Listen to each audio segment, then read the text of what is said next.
LJP में वर्चस्व की लड़ाई को लेकर मामला हाईकोर्ट तक पहुंच गया है। बुधवार को पशुपति कुमार पारस को मोदी कैबिनेट में मंत्री बनाए जाने के बाद चिराग पासवान ने अब हाईकोर्ट का रुख करते हुए कहा कि जब पशुपति पारस एलजेपी के सदस्य ही नहीं हैं, तो फिर उन्हें एलजेपी के सांसद के अधिकार से मंत्री कैसे बनाया गया। विधायकों को तोड़ने का काम किया। लोक जनशक्ति पार्टी में जारी वर्चस्व की लड़ाई के बीच चिराग पासवान को एक बड़ा झटका लगा है। शायद ये दर्द उसी का है, तभी तो अब वो लोकसभा स्पीकर के फैसले के खिलाफ हाई कोर्ट तक पहुंच गए हैं, कानूनी चुनौती दे रहे हैं। प्रधानमंत्री जी ने खुद इतनी खूबसूरत शब्दों में चाचा जी को, हमारे नेता आदरणीय रामविलास पासवान जी को श्रद्धांजलि दी, पर नीतीश कुमार जी एकमात्र ऐसे नेता रहे जिन्होंने उनको श्रद्धांजलि देना तो दूर, जयंती समारोह को करना तो बहुत दूर की बात है, एक ट्वीट तक करना उन्होंने जरूरी नहीं समझा। और जिस व्यक्ति ने आपके नेता का अपमान किया हो, आपके भाई का अपमान किया हो, और आप भैया भैया कहते नहीं थक रहे हो, आप उसी नेता के साथ जाकर आप गोद में बैठ गए। क्यों? क्योंकि आपको मंत्री बनने का आपको लालच। चिराग पासवान को ये उम्मीद थी कि जिन्हें वो अपना राम कहते हैं, जिनके लिए वो खुद को हनुमान बताते हैं, उन्होंने भी उनका साथ छोड़ दिया। जब से एलजेपी दो गुटों में बटी, तभी से चिराग पासवान ने साफ तौर पर कहा है कि पार्टी उनकी है, और यही नहीं, उनके चाचा और अन्य सांसदों की बगावत पर राष्ट्रीय कार्यकारिणी की बैठक बुलाकर सभी सांसदों को पार्टी से बाहर का रास्ता दिखा दिया। लेकिन मौजूदा हालात तो कुछ और ही बयां कर रहे हैं। बुधवार को केंद्रीय मंत्रिमंडल की बैठक में हुए बदलाव में पारस गुट के पशुपति पारस को मंत्रिमंडल में जगह दी गई। उन्होंने कैबिनेट मंत्री के रूप में शपथ ग्रहण किया, जिसके बाद भले ही प्रधानमंत्री नरेंद्र मोदी का आभार व्यक्त कर रहे हो, लेकिन चुनौती उनके सामने भी कम नहीं है। अपने कर्तव्यों का श्रद्धापूर्वक और शुद्ध अंतःकरण से निर्वहन करूंगा। मैं माननीय प्रधानमंत्री जी का आभार व्यक्त करता हूं कि उन्होंने मुझ पर इतना विश्वास किया, और पहली बार मैं लोकसभा का सदस्य चुनाव जीत के आया हूं, और मुझको उन्होंने भारत सरकार के कैबिनेट मंत्री बनाने का निर्वाचित किया उन्होंने। मैं इसके लिए उनका आभार व्यक्त करता हूं। और साथ ही मैं जहां से मैं जीत के आया हूं, हाजीपुर संसदीय क्षेत्र से मैं जीत के आया हूं, हाजीपुर की जनता का भी मैं आभार करता हूं, मैं उनको नमन करता हूं, मैं उनको प्रणाम करता हूं। पशुपति पारस को मंत्री बनाए जाने के बाद चिराग पासवान का गुट हाई कोर्ट पहुंच गया और लोकसभा स्पीकर ओम बिरला के उस फैसले को चुनौती दी है, जिसमें लोकसभा अध्यक्ष ने पशुपति पारस को एलजेपी के संसदीय दल के नेता के रूप में मान्यता दी है।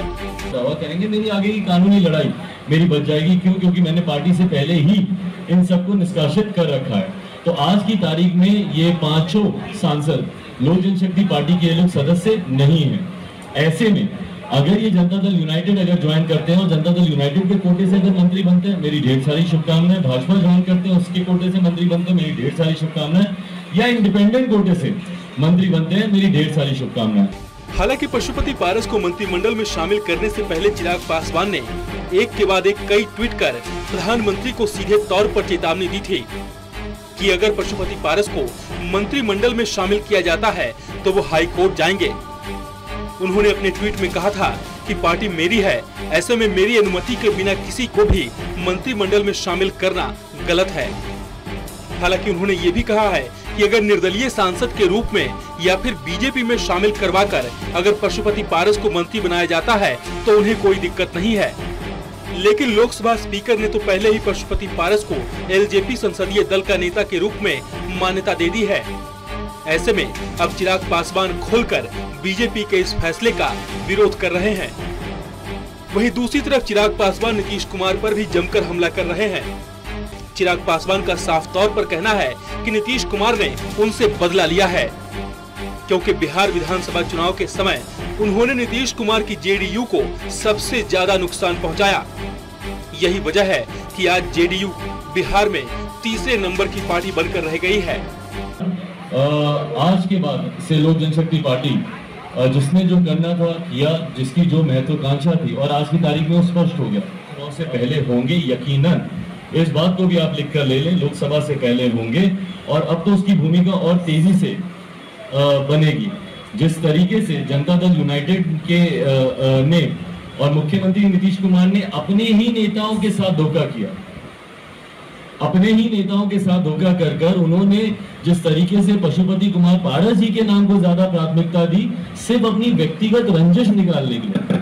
क्यों? क्योंकि चिराग पासवान ने भैया आपको विधानसभा के चुनाव में आपको नुकसान पहुंचाया। आपको वहीं दूसरी तरफ जब पशुपति पारस से इस मामले में सवाल किया गया कि चिराग पासवान उनके खिलाफ हाईकोर्ट गए हैं, तो उसके जवाब में उन्होंने कहा कि वो हर चुनौती का सामना करने के लिए तैयार हैं। गौरतलब है कि चिराग पासवान ये दावा कर रहे हैं कि राष्ट्रीय कार्यकारिणी में कुल 75 सदस्य हैं, जिनमें से 66 सदस्य उनके साथ हैं। ऐसे में मामला काफी उलझ सकता है, क्योंकि अगर कोर्ट का फैसला चिराग पासवान के पक्ष में जाता है तो फिर पशुपति कुमार पारस के लिए मुश्किल खड़ी हो सकती है। इन सब के बीच चिराग पासवान का रुख नीतीश कुमार को लेकर अभी भी उतने ही सख्त हैं जितने पहले थे। वो आज भी नीतीश कुमार के खिलाफ जमकर हमला करते हैं। उनका साफ तौर पर कहना है कि नीतीश कुमार ने कहा था कि केंद्र में उन्हें 4 मंत्री पद चाहिए, लेकिन उन्होंने पशुपति कुमार पारस को मंत्री बनाने के लिए अपने 3 मंत्री पद का त्याग कर दिया। वो भी सिर्फ इसलिए क्योंकि वो मुझसे राजनीतिक बदला लेना चाहते हैं। ऐसे में अब देखना होगा कि पार्टी में वर्चस्व की लड़ाई में कौन जीतता है। चिराग पासवान पार्टी को हासिल करने में सफल रहते हैं या फिर चाचा पशुपति कुमार पारस चिराग पासवान को पार्टी से बाहर का रास्ता दिखाने में कामयाब होंगे। Special desk, total news.